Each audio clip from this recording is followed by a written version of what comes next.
Thank you for joining me here at the Living Room Podcast. I have Miss Shirley Murdock here. It's a pleasure. Thank you. Thank you for having me. It's a pleasure to be here in the living room. Yes. I love the background you got back there. A lot of. Thank you. You like my hardware, right? Yeah, for the hard work. Hey, I greatly appreciate it. I want to get right into it. Okay. For the viewers, that may be younger who are not familiar with you, I want them to get more familiar with you and your background as well. And I know this is a joy for my elders as well who came up off your music. I'm familiar with it as well. So I just want to go back just a little bit and how you began with music.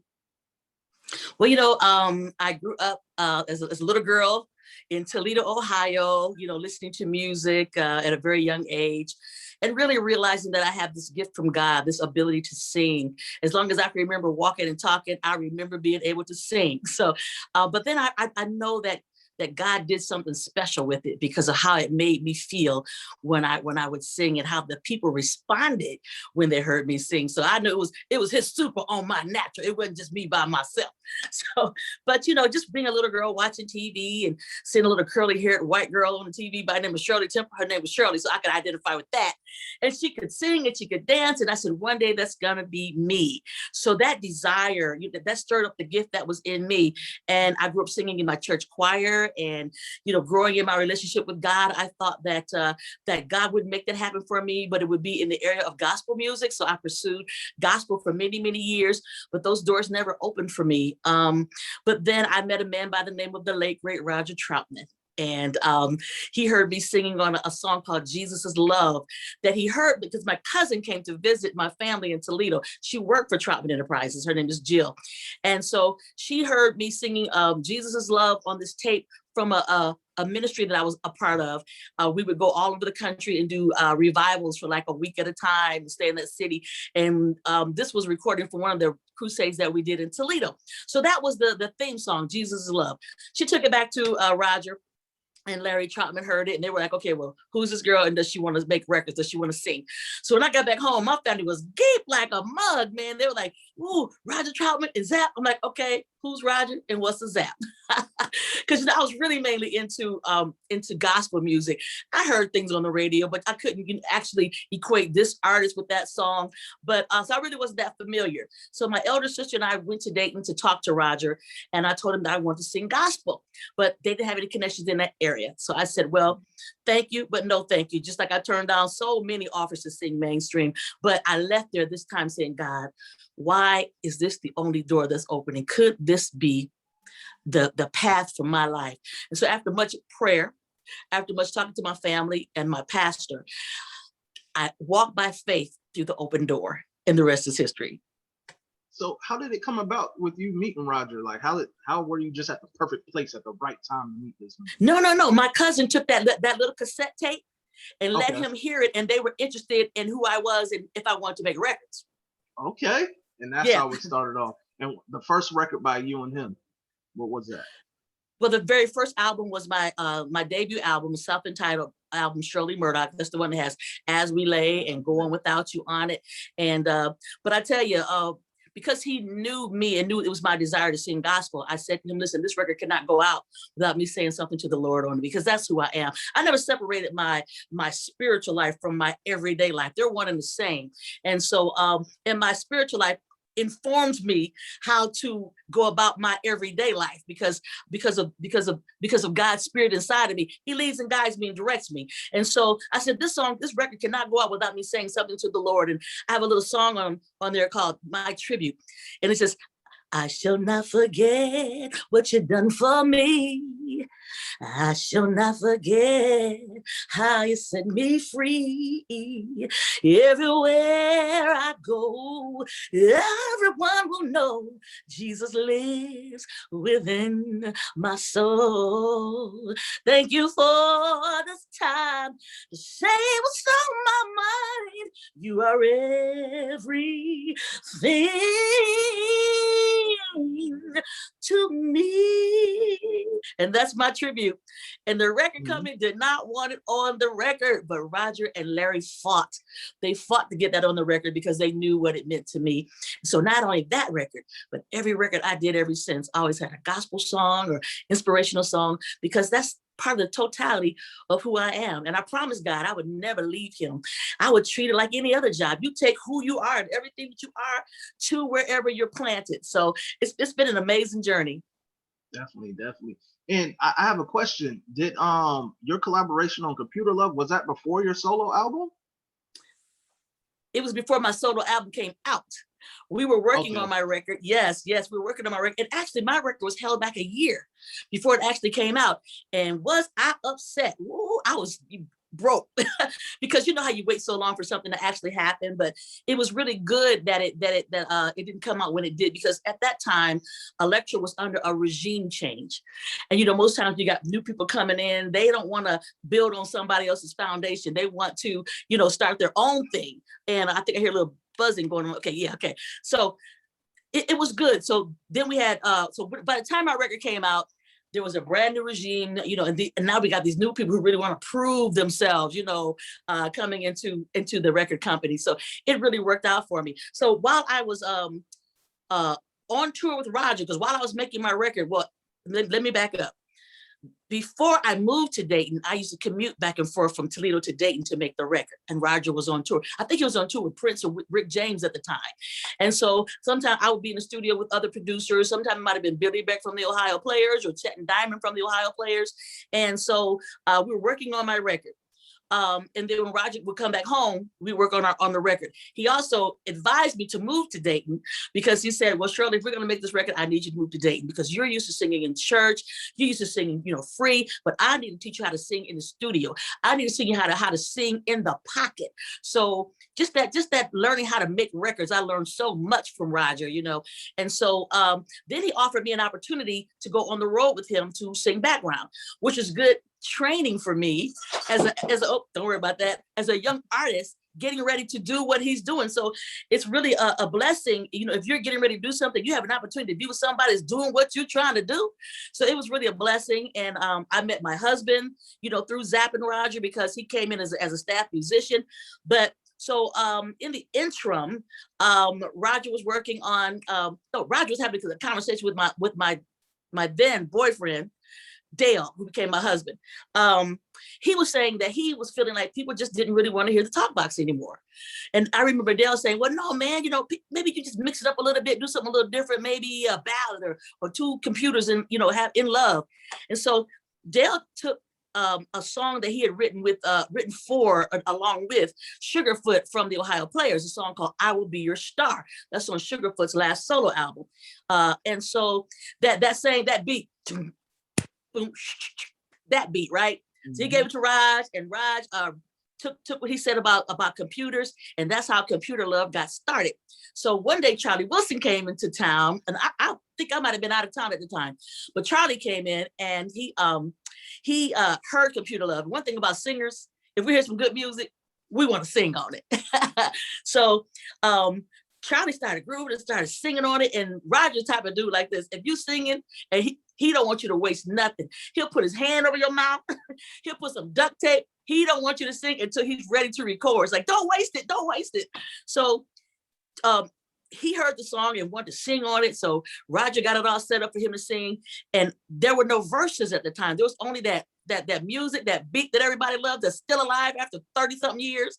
Yes. And so everything that Roger did, Charlie did. You know, he just kind of like, you know, call and response. So if you say, digital love, computer love, digital love, beautiful love. You know, Charlie Wilson, right? Right. Doing the Charlie thing. And so then he really did such a great job on that. So I remember going into the rehearsal hall with Roger to work on the verses. So I actually wrote the verses to Computer Love.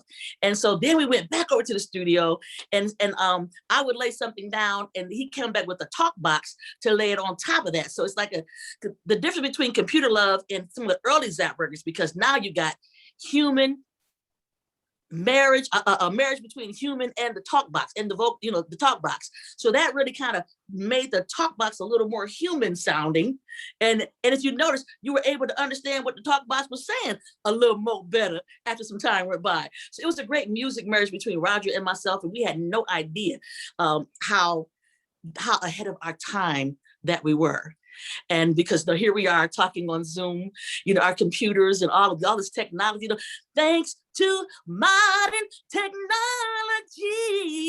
How do we know? We didn't know, but oh my God, what a wonderful opportunity to impact, a generation and many generations. And we're here today talking and with just the technology of computers. Yes, most definitely. And you, with that record, Computer Love, and then your record, As We Lay, when we go into the hip hop phase of music, we see that music still lives on because it's been sampled and recreated in so many different variations. So your record, As We Lay, as I believe Kelly Price redid it. How did you feel with her redoing that record? I think it was wonderful. If I look at it, well, first of all, she was the second person to redo it.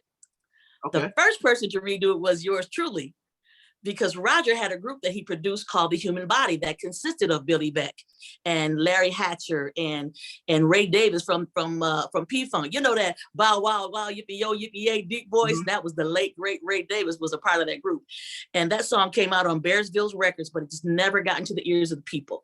And all of us in our camp, we thought, hey, that's a hit record because people can identify with it, whether it's your personal experience, somebody, you've seen it on a movie, you've seen it on TV, a soap opera, or whatever. And so Billy Beck actually wrote that song with Larry Troutman.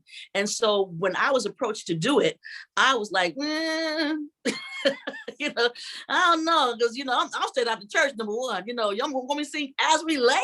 Yeah. But I felt like, my problem, I said, okay, Larry, I have a problem with the song. And my problem with the song is I don't really see anybody thinking about consequences. I don't really see any regret as it stands right now. I said, but if I sing this song, I need to add some lyrics. And what I added was, we should have counted up the cost. But instead, we got lost in the second and the hour, in the minute and the hour. Because, my brother, there are consequences attached to every decision that you make in life. And what you do just doesn't affect you. It affects everybody in your world, everybody in your galaxy, in your orbit. The song, dirt is done in the dark. Can I get an amen? So in the second verse, when it says, it's morning, sunlight shines across your sleeping face. A new day brings reality, and we must go our separate ways. Okay, now what is happening now? The morning, the light of day has come in, and now everything that was done in the dark is now being exposed to the light. And now you gotta pay the price. You have to suffer the consequences. And so it's so funny because people will tell me, even after all these years, they'll still come up to me and say, first of all, they'll roll up on me and go, that song, I got a lot of trouble on that song, or I made my baby on that song. Like, first of all, too much information. Oh. And then number two, I ain't paying no child support because you didn't listen. I said you should have counted up the cost before you got lost. So you on your own. But we have a lot of fun with that, But Kelly did a wonderful job. She even invited me to be a part of her video. And in her video, I play her mom. She, on the telephone, I say, well, baby, I know you think you love this man, but God is not going to give you somebody else's husband. So that was an opportunity to try to get that message in once again, that it's really not a celebratory song about infidelity. It's a sad song about regret. And the funny thing about the song, because music. Did you get in trouble? No, not me. Not me. the funny thing the funny thing about how music always come back to the forefront and how stuff is recycled or embraced from the older generation is there's a way that the younger generation look at it. So I seen something on the internet a few years ago about the top 5 best cheating songs, and they had that record on there. Yes, I thought it was funny because but they didn't listen either. They didn't listen to the consequences or the words, but it's just like the song was so greatly put together, and you just get lost in the music that you forget what the content is, what the Yeah, song is actually yeah. about. So it's kind of funny. Yeah, you know, it's But amazing too that yes. Roger Troutman, the funk master, Roger Troutman, is the same one who produced As We Lay. Just that beautiful Wow. music with there are no drums on As We Lay. He used a timpani. Doom, doom, doom, doom, doom. That's a timpani. And I actually sang the lead sitting next to him on a couch, him playing an acoustic guitar. So that kind of gave that really free feeling. It was like, as we lay, we forgot about tomorrow. As we lay, and that's really country. Not as we lay, like as Willie, like Willie Earl. Mm. As we lay, we forgot about tomorrow. As we lay, I sung to it. He was playing an acoustic guitar. Do do do do do. It's morning. So all that. So and he's not only could Roger play every instrument, and he's a funk master. He's the master of that talk box, but he's also a jazz guitarist. So he's that same producer made As We Lay. Is mind blowing that he could dig so deep down into the crevices of so much creativity to be the same man that made More Bounce, Dance Floor, Do Why Diddy to As We Lay. That's amazing. So to go from Zapp and Rogers to now your solo career, what was the journey without that, with you being solo and now being more pushed to the forefront as your own artist? Well, first of all, Roger gave me opportunities even when I was singing background to come out and be featured. So at that time, I think Aretha Franklin's "Freeway of Love" was big. We're going riding on the freeway of love in a pink Cadillac. So I was doing "Freeway of Love." I remember doing "Let the Music Play." You won't get away, Shannon. So those we covered some of those really top 10 female songs, and so I would come out and be featured as a cover. But then there came a time when As We Lay was starting to make noise. And so Larry said, well, Shirley, it's time for you to come off the road and it's time for you to go out on your own. Let me tell you what Roger did. Roger gave me his whole band. He sent me out with his brothers and everybody in his band. Everybody except my fiance at that time. So he kept Dale, who was his music director. He gave me everybody. And he took Dale and started another band so that I wouldn't go out there and be by myself. Isn't that just amazing? That's the kind of heart he had. He didn't want me to be by myself. He knew I was comfortable with his brothers and comfortable with his band, and he gave me his band. But as the years went on, we actually put it all back together. And so when if I was out doing plays, of course, he had the band, or I might get them for certain dates and things like that. But we're still together even to this day. So Zapp is back out there, pre-COVID, still getting down. And a piece of Roger, it seemed like a piece of Roger dropped off on all of them. His younger brother, Terry, who we call Zapp, plays the talk box. Bart Thomas, who we call Sure to Be, he plays the talk box. My husband never played harmonica in his life, and he picked up the harmonica and started. He plays the harmonica on Do I Diddy. So it's like it's like a piece of Roger has dropped off on everybody, and I imagine him being in heaven going like, yeah, that's my band. So I know he's proud of all of us. We're still together as a family, and so it's really amazing. It's really been amazing. With your journey throughout music, everybody has their specific journeys and their ups and downs with music. Can you recall any moments where you ever felt like you want to be away from the music, or any troubles you may have ran into within your career? This was my dream come true. So when I remember I was talking to an artist, I won't say who it was, but we were sitting on, we were doing a gig together, might have been in Chicago or something. And she came on the bus and was saying, I'm just tired. I said, girl, it's like, isn't this what you dreamed of doing all your life? I said, go somewhere, take your little vacation and get refueled and come and go back out there and do it. People spend their whole lives dreaming of and wanting this opportunity. And some people live and die. They might be more talented, but they never got the opportunity. So for me, I felt it would be very ungrateful for me to ever feel like I'm tired of this, I don't want to do it. I love what I do. I'm doing what I prayed to do, what I love to do, and I get to do it every day of my life. Now, there were times when, when the records might not have been doing what they were doing, but Larry Troutman taught me early. He said, do you want a hit record or do you want a career? He said, hit records go up the charts and come back down the charts. But if you have a career, it takes time and patience and you build it.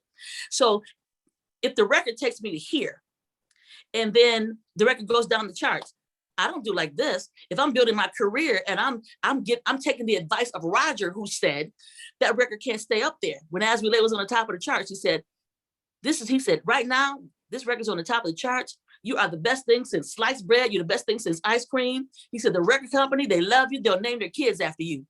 He said, but when that record comes off the charts, baby, they are going to take your poster down, put somebody else's up, and you'll be lucky if they accept your phone call. He said, this is what you got to do. You have to do a great record and follow that up with a great live performance. But this is the key. Stay touchable to the people, and they will support you for the rest of your life. So when I don't have a record out, the people are sustaining me. The people are still in my corner. The people are still supporting me. They'll come to the plays when I'm doing the plays. They're at the church when I'm singing in church. So every opportunity that I have to use this gift, I use it. And first of all, I give God the praise for the gift in every opportunity. But if it were not for the people, baby, I understand that I could not do what I do without their support. So I'm able to maintain until the next record. And then, we'll do this, and then we'll do this, and we're growing, and we're growing and moving up, and we're sustaining and keeping a fan base. You have to build a fan base, but you just got to hit record. It's not going to stay up there. So heeding that advice helped me to remember in those times of I don't want to really say a lull, but while we're in between making records, waiting for something else to come out, I'm not forgotten. Because I've met the people, I've signed the autographs, I've been touchable to the people, and then they can't wait for the next project to come out. So then when the project comes out, they support it, and that's what's been happening for 35, almost 40 years of my life. So I no regrets whatsoever. Everything works together for good. Different things that happen are growing experiences. The most difficult time that we had in our life was when we lost Roger and Larry. The band lost their jobs because he was the front guy. I lost one of my best friends and producer and mentor. I lost Larry, who was like my surrogate father. My husband lost his best friend. Lester and Terry lost two brothers at the same time. Their mama lost two sons at the same time. It was tragic. And the tragedy on top of that for me is I lost my mother 6 months before that. So it was sorrow upon sorrow. I'm like, baby, honey, I should be in a crazy house on crack. But God was faithful. And he saw me through what I felt was the hardest period of my time with losing my mom. But he gave me the same strength then. He did it again for me with Roger and Larry. He did it again for me years later with my father. After that, with my best friend of over 40 years. So God's a very present help in a time of trouble. So for me, that was the most difficult seasons, but it has been my faith that has sustained me, that has kept me and maybe just continue to move forward. And I just want to make them all proud. Amen. Amen. There's a record that I really love that you were featured on with H-Town for the Thin Line Between Love and Hate. My soundtrack. boys. How did that come about? Dino, G.I. Shazam. How did that record come about? Because Roger was producing he was doing the music for the movie, A Thin Line Between, Martin Lawrence's Thin Line Between Love and Hate. Roger produced the soundtrack. And so H-Town was doing it. And we always, the various projects that Roger worked on, all of it, our whole camp was a part of it. So he asked me to come in and do some vocals on that. And then from that, we went to, we did Soul Train together. We did, whenever we could, we did some performances together. And they were just, they're like my little kids, I like Mama Shirley to them, and it was a tragedy to lose Dino. But just recently someone did a tribute with H-Town, and they played Thin Line Between Love and Hate. And then the same young lady did a tribute to me, and then they brought that song back and had somebody sing that for me. And it was just really a wonderful tribute. And they're still doing it too. So we're not going to stop. We're all going to just keep going. And to have this longevity is just such a blessing. I think that's one thing. I think one of the reasons for having longevity is that good advice that Roger gave me about staying touchable to the people.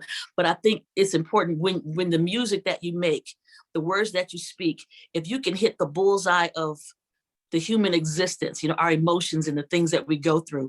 I think that's what makes a classic, because then it makes it timeless. People understand love, they understand disappointment, they understand hurt. So when you can hit the bullseye of their heart, I think that's when it becomes something that stays with people, and it lasts generation to generation to generation. Each generation can find something in that they want to emulate, or something that they want to build upon. Like Computer Love has been sampled, I can't even tell you how many times, from the West Coast rappers to the East Coast rappers, to Tupac, to Biggie, to Justin Bieber, to Usher, and Neo, and Jeremiah. So it's another opportunity, like, or Kelly Price redoing As Relate. Anytime somebody samples or remakes your music, it's an opportunity for your music to live and be exposed and be experienced through a new generation. So that's a good thing. Most definitely, most definitely. And you mentioned your plays earlier. How did you get into acting? Well, that goes back to that Shirley Temple dream of seeing this little girl, acting and singing and dancing. And so one door opened the door for another. It was probably like in the mid, probably like 80, maybe like 93, the early 90s to mid 90s, that the gospel play circuit started inviting mainstream singers to be a part, to come in and do a cameo appearance. And, that would always help bring not only the church into the theater, but it brought everybody into the theater. So I was invited to come in. I did a Michael Matthews play. It's called Fake Friends. And do you remember the movie, The Five Heartbeats? Yes. Okay, so the guy who played Big Red was in it. The guy who got dangled out of the window, he was in it. Ollie Woodson was in it. The late, great both Ollie and David Peaston were in it. Marvin Sapp was in it. Eric Dawkins was in it. Lil G from Silk was in it. So there are a lot of people in that particular that particular play. And I came in to be Auntie Thelma, Auntie somebody. So that's what happened. They would bring in the mainstream singers, and you do a cameo appearance, maybe a couple of lines, and you're done. So I came in and it's like, okay, I want to be an actor. Remember, I'm going to be Shirley Temple. I'm Shirley Temple Black, right? So I wanted to be an actor, but I knew that I did not know how to be an actor. But if I'm smart, I can take advantage of this opportunity and learn from these actors, just like I learned from Aretha Franklin and Gladys Knight and Stevie Wonder and all those great singers, and Shirley Caesar and the Clark sisters and everybody, that all this music that I love. I learned because I never trained professionally, but my master class came from listening to these great singers. So, you learn, you take it in, and when you put it out, now you got something unique. And so I felt like I did not have the right to call myself an actor yet, but what I was a singer with an opportunity. But if I take advantage of this, maybe one day I can be an actor. So people like Clifton Powell, and I was, Billy D. Williams, Jack A. Harry, Malik Yoba. I watched them. I studied them. I watched how they entered the stage. I watched how they use that secondary action, all of those things. And I learned from them. And Clifton Powell, he took notice and he would show me some things. I love Clifton Powell. That's my guy. Mm-hmm. And so he said, Miss Shirley, he said, stop saying you're not an actor. You are, and you are an actor. So for me, I felt like I never had the right to call myself an actor until the actors declare you to be an actor. And so I grew from having those opportunities to be Auntie Thelma, Auntie somebody, to actually holding lead roles in these plays. Sometimes I was doing two and three plays at a time. So I've been on the urban gospel play circuit for a long time, and I continue to do that. It's only COVID that put the kibosh on that. But if we all do what we need to do, we can all go back outside and play. So, but then that led to those plays became film, and then I just did a film called The Matchmaker. It's going to be coming out on Netflix, I think, in the fall. So one door opened the door for the next. I think when you have an opportunity, you go in and you glean and you learn, and then you can go to the next level. So it was really just that blessing of being Auntie somebody, that door opening, walking through the open door like I did when I first met Roger. Every door that God opens, I'll walk through, because my prayer is, God, if this is for me, open the door that no man can shut. If it's not for me, shut it down, shut the door that no man can open. So I know that my footsteps are ordered by God. So I'm trusting God to lead me in the path that He has for me, so that I can touch the people that He would have me touch and reach, and to not only entertain but to also inspire. Definitely, definitely. And what can we look forward to throughout the times of currently? You know, I mean, I know COVID has slowed up some things and put halts to certain things, but do you have any future projects in the works? I know you mentioned a Netflix movie coming soon. What else can we look forward to from you? Yeah, absolutely. We have not been wasting a good pandemic. We've been here Right. writing, and and I think that nobody should waste a good pandemic, because the pandemic forced us all to go home, and it also forced us to hit reset in a lot of areas of our lives. Whether it's your personal relationship with your significant other, whether it's your personal relationship with God, with your children. It makes us dig deep. We've had to figure it out. Figure out how can we navigate our way through the murky waters of this pandemic. The main thing that we're all trying to do is stay alive. you know. Right. But we're writing, and we're also using modern technology, using the internet, and using like social media. We use Clubhouse. I'll come in some of those Clubhouse rooms from time to time, and we'll use Instagram. Come on, and just sometime, during, so I might be up late at night not doing nothing, and I would go on Instagram, and there's other people on Instagram, and they would gravitate to my Instagram page, and we would talk, and they would have requests for me to sing certain songs, and I would do that, just trying to uplift their spirit and just have that fellowship, because I'm not able to come out and do concerts.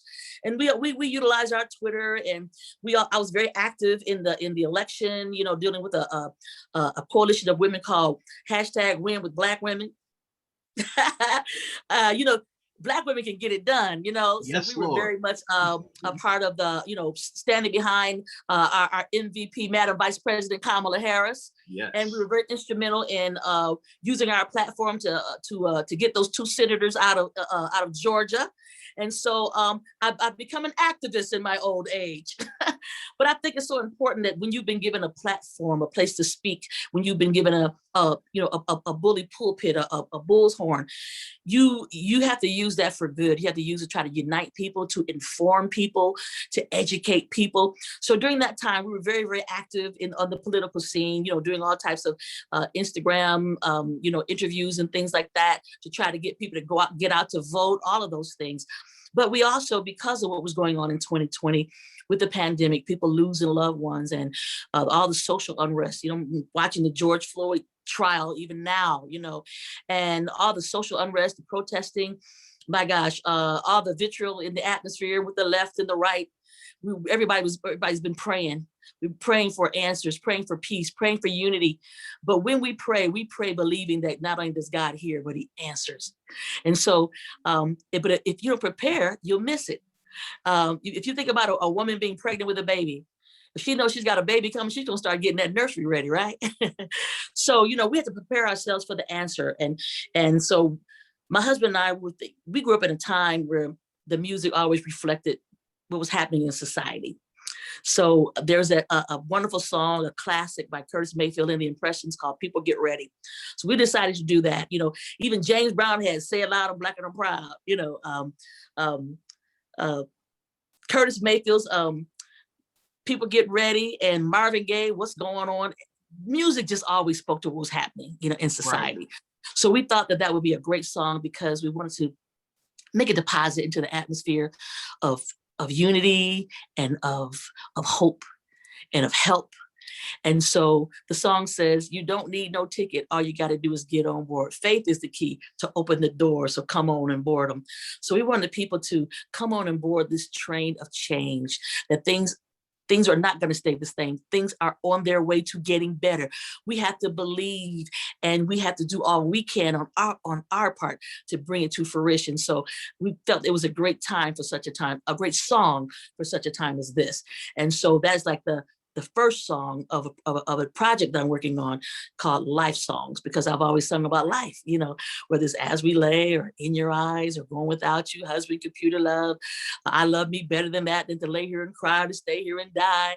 And it's really, I'm looking at just having a buffet or a smorgasbord or a gumbo of a project, meaning I want to touch every part of the human experience, whether it's love, whether it's worship or praise for God, to God, whether it's a romantic song that's going to set the atmosphere for you and your significant other, a song to remind you why you fell in love in the first place, when how good it was when love was new, because there's so much separation and so much divorce going on, and there's a lot of songs out there about sex, but there's nothing out there to talk about love. And we grew up listening to romantic songs, or nothing about how to keep a relationship, how to have a relationship, and how to have longevity in a relationship. So my husband and I will be married for 33 years in June, so I think we know maybe a little something about staying together. So to be able to share those things and to be able to still touch a new generation, I think that every generation deserves their opportunity to speak their truth in their language. So they might not say it the way I said it back in the 80s or in the 90s, but it's a different world now, and they have different situations, different scenarios of life, and different challenges, and they're just talking about their life in their language. But I think communication is a beautiful thing, because there's an old song, I think it's old, it might be an old Marvin Gaye, Tammy Terrell song, say ain't understanding mellow. So we can come together and understand each other and communicate. We have a better understanding of why the young people are speaking the way that they're speaking. What are they talking about? But what would really be awesome if we could come together and have an exchange of ideas. If we could share the wisdom that we have from the things that we've gone through, if we could steer them away from some of the pitfalls that we either survived or went around, if we have a wealth of knowledge that we could really share with them. But they have a wealth of knowledge too, especially with this new technology. Honey, it take us for years to do a record. Honey, they'll pop them out every week. Right. So Every if day. we can just, I look at it, and I've shared this before. I look at it like a runner running a relay race. So if I've got some information, right, and let's call this this is my baton, okay, and I'm getting ready to pass it forward to the next generation that's getting ready to go forward. At some point, we have to hold the baton together at the same time, or we'll drop it. I think what has happened is we've dropped the baton, we dropped the ball, we stopped making that exchange, because when I was coming up, I could glean from Gladys Knight. I could look at Diana Ross and see how glammed up she was, and so we emulated the way those ladies looked and how they carried themselves. But I think that if we don't connect to the young people, to the young ladies, there's some stuff that we can really pass on to them, some mother wit, some life information that I think will be helpful to them. They can pass that on to their children and their children and their children's children. So if we could just come together and make this exchange, I think that can you imagine how powerful the music industry would be if we could do that? But I try to do that on a personal level as I interact with a lot of the younger generation, the young ladies, the young singers. But I'm open. I would love to maybe on this particular project to collaborate with some of the young people. Maybe a rapper or a female rapper, male rapper, some young person. You see. So I think it's really important. So it's still a work in progress, but I'm praying that it will end up being something that you don't have to just go to R&B, you don't have to go to just gospel, you don't have to just go to jazz or country, that you'll just be able to go to this project and get what you need, like a great big buffet. Oh, I think I want some green beans. I want some broccoli. I want some chicken. I want some oxtails. So I want to just put all this on this project. If you want to feel close to God, I want there to be some songs on there that would uplift your spirit and make you and help you to feel closer and connected to the Lord. And like I said, some love songs. I come from funk, so it's got to have some funk on that thing, Yes. So it's really a project that I'm really, it's been on my heart to do for a while. My website is www.shirleymurdock.lifesongs.com, because that's what I sing. I sing life songs about life in every area of life. So I'm excited about that. But if you if people would go to my my Instagram at Shirley Murdock, the number 4 real, REAL, there's a link that will link you to my YouTube channel. I just started a YouTube channel. So if you like and subscribe, then I can let you know, keep you up with what's going on and things like that. And I can also, you can hit me up on Facebook. I have a fan page. You can also hit me up on Twitter at Shirley Murdock. And we have a ministry page because my husband and I are senior pastor and co-pastor of a church without walls. Okay. It's called Praying for You. And so our ministry page is praying, PRAYING, the number 4, YOU.org. And every Monday, Wednesday, and Friday from noon to 1 Eastern Standard, we have what we call the prayer wall. So if anybody needs prayer, makes a difference what it is. We always post it on our social media, and we'll leave the number, and you can always go there and call in if you need prayer, or you can leave your prayer request right on our social media page, and we'll take that thing to the Lord and believe with you and trust God for the answer. So we got a lot going on. Love it. I love it. I appreciate you taking the time out to talk with me today. Don't be alarmed if I reach out to you in the future now, Okay. because I love your energy and all the gems you've shared. You know, you talk the history and what you're currently doing. I greatly appreciate it, and I'm honored to be able to speak with you. Pleasure's mine. Thank you so much for having me. No problem. I don't want to hold you up too much longer because I think you got some more people to talk to after this. So I greatly appreciate you, and I will reach out to you in the future. Okay. I posted the flyer for us and everything for the interview and everything. So I'm looking Awesome. forward to being able to probably speak to you in the future. Okay, I look forward to it. All right. Take care. Stay safe, everybody. Wear your mask. Do your social distancing, and I wish you would get the vaccine. I'm at full efficacy because I want to come back outside and play. I want to do the concerts. We want to make sure that everybody is safe.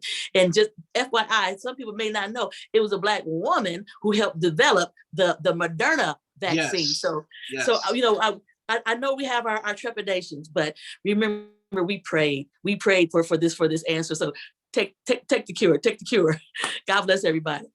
God bless. Thank you. God bless you. Take care.